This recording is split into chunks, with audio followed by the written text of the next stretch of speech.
पहले अंडा आया या मुर्गे? ये सवाल पहली के तौर पर गर्दिश करता रहता है ज़हनों में। इसका जवाब नहीं बन पड़ता। एक रिसर्च सामने आई है कि अंडे के छिलके पर तहकीक करके बताया गया कि अंडा यानी एग जो है, इसके छिलका जो है, इस पर एक खास प्रोटीन होती है। वो प्रोटीन मुर्गी में ही पाई जाती है, जिसकी वजह से अंडा वजूद में आता है। इस तरह उन्होंने ये बात साबित की कि पहले मुर्गी पैदा हुई, फिर अंडा वजूद में आया। अंडा हलाल है या हराम है?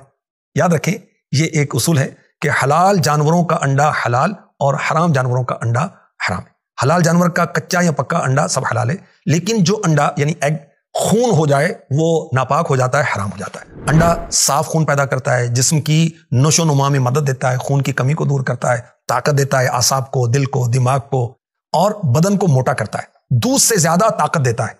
ये तपेदिक यानी ट्यूबरकुलोसिस के मरीजों के लिए बहुत मुफीद है। अंडे को इस्तेमाल करने के मुख्तलिफ तरीके हैं। बॉयल भी किया जाता है, फ्राई भी किया जाता है, इसको नमक मिर्च के साथ बनाकर भी इस्तेमाल किया जाता है, इसके अंदर दूध और चीनी डालकर भी इसको बनाया जाता है। अच्छा,